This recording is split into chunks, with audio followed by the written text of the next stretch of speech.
Hello there, I'm Debbie Fields, and welcome to the show. Now, whether you're a novice or an expert or even a kid, there's something for everyone on the dessert show. From the gooeyest chocolate concoctions to the lightest fruit treats, I'm bringing you some of the best recipes I've collected from all around the world, as well as some of my own personal family favorites. And I've got wonderful tips for preparing and serving, and really easy to follow recipes that look and have to taste great and don't take a lot of time or fuss. So what are we doing today? We're going to be making angel food desserts. Now, what's important to know about angel food, first of all, it got its name because it's white and it's light and it's airy, and therefore it's angel food. And the contrast is in terms of devil's food that's chocolatey and dark and dense. So there's a difference between angel and devil's food. Now, the other thing to know about angel food is that angel food is traditionally a non-fat dessert. But we're going to fill it up with some goodies, and I know you're going to like them. We're going to be making chocolate angel, and then raspberry angel cake, and finally, angel ribbon cake, which is what we're starting off with right now. Now, what we're going to do is go over your proper angel food cake pan. Now, I've got in front of me several pans, and first of all, this particular pan, as you can see, is fluted, and it has a removable top.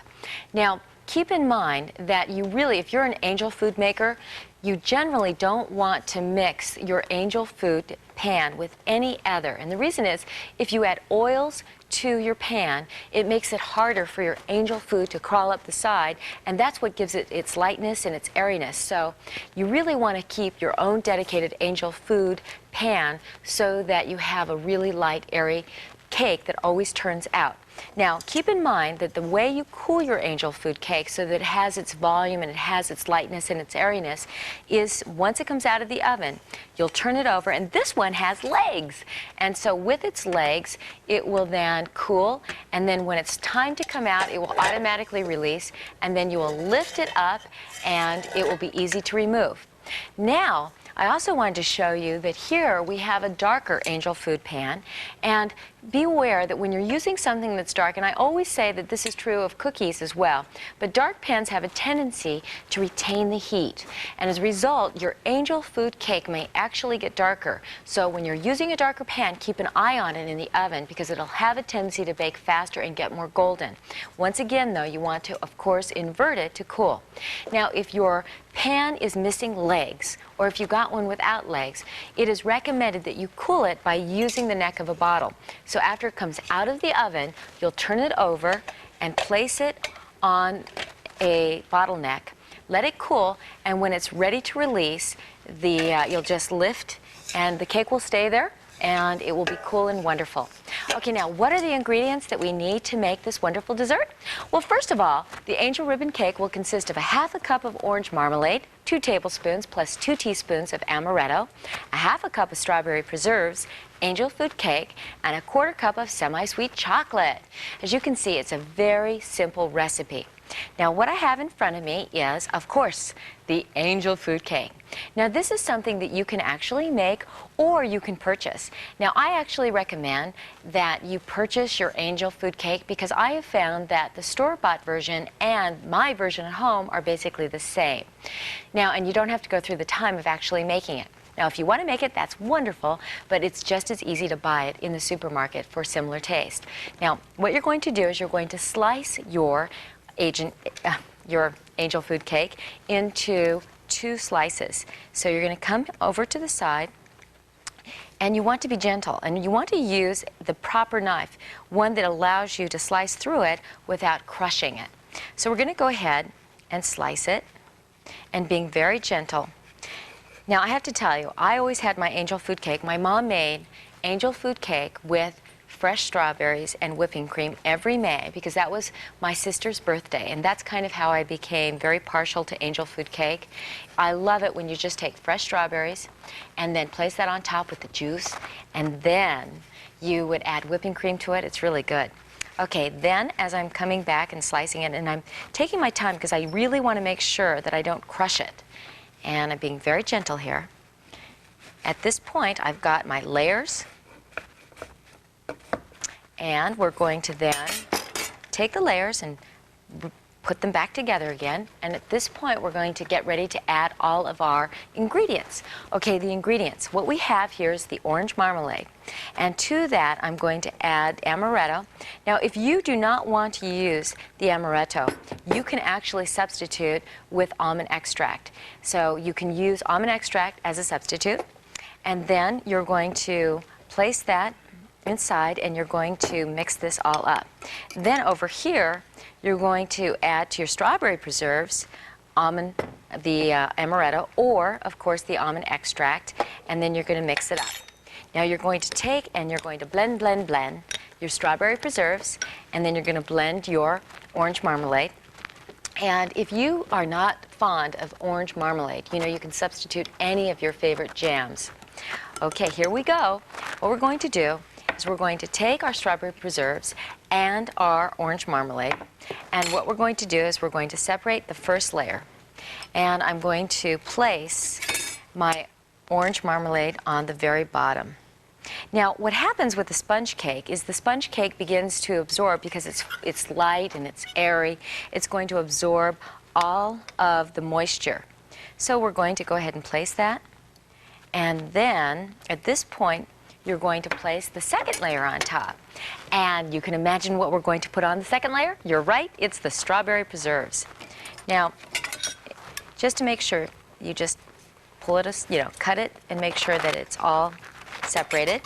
Now I'm going to come back with my strawberry preserves and I'm going to place that on top and smearing this on.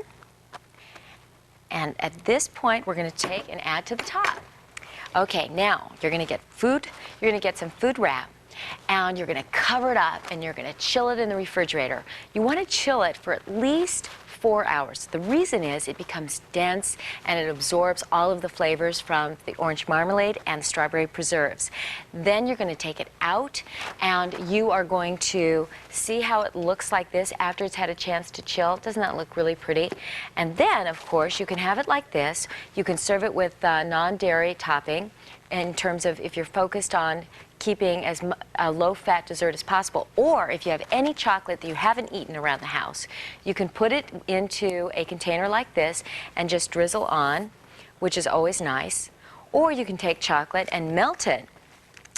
And I like this tip because I think it really works so you don't ever have to worry about getting out a pastry bag. You'll then snip the edge, and you always want to remove the chocolate from the edge so it doesn't come squirting out at you. And then you can apply that to your angel food cake. And of course, the thicker or the wider the opening, the thicker the sauce will come out. Now let me show you what it looks like when it's all done. And it's just really easy, it's very quick, and you can see what you can do at home with angel food cake. Now come right back, because guess what we have? More angel food cake recipes.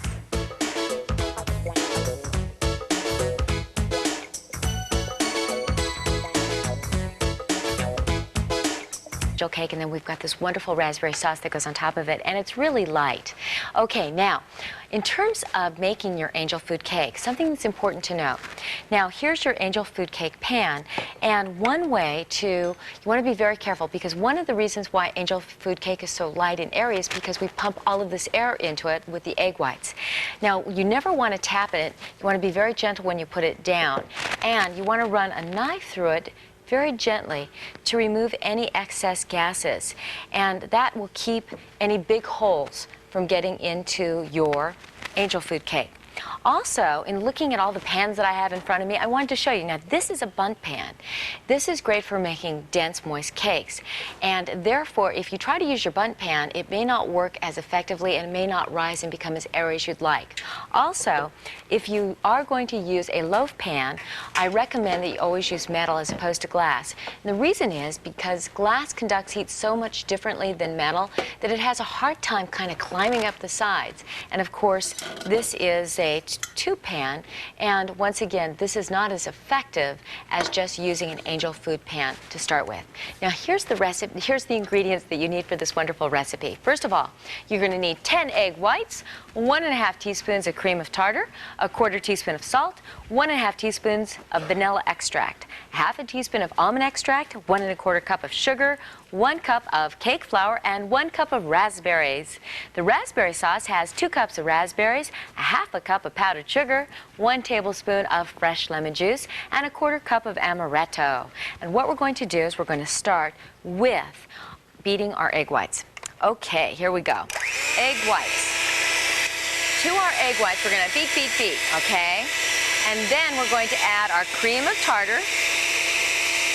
This thickens them up, makes them nice and sturdy, and will help us form our peaks. I'm also going to then add our salt, and we're going to keep beating. We're going to add our pure extract, which is the almond, and then our pure vanilla, placing that inside.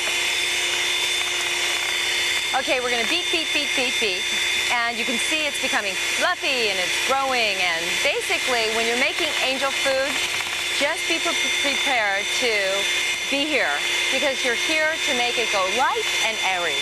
Okay, then as it's becoming light and airy, you're going to slowly add your granulated sugar. You want to do that, you don't want to dump it in all at once because it will affect its rise. Instead, you want to go very slowly and add and mix so that it becomes light and fluffy. See, it's starting to get higher and higher, and we're adding all this air. And you notice that we're not adding any fats. That's what makes angel food cake so unique.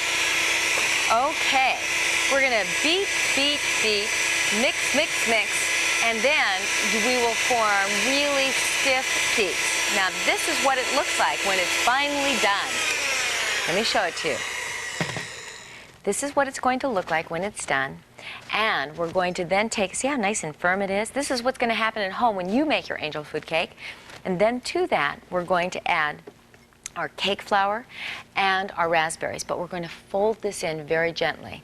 So you're going to take and add your cake flour and your raspberries.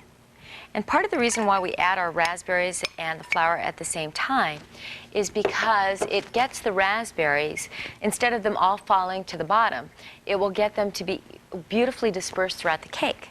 Now we're going to fold. You're going to lift and fold, lift and fold. Okay? And we're going to do this so that the raspberries get incorporated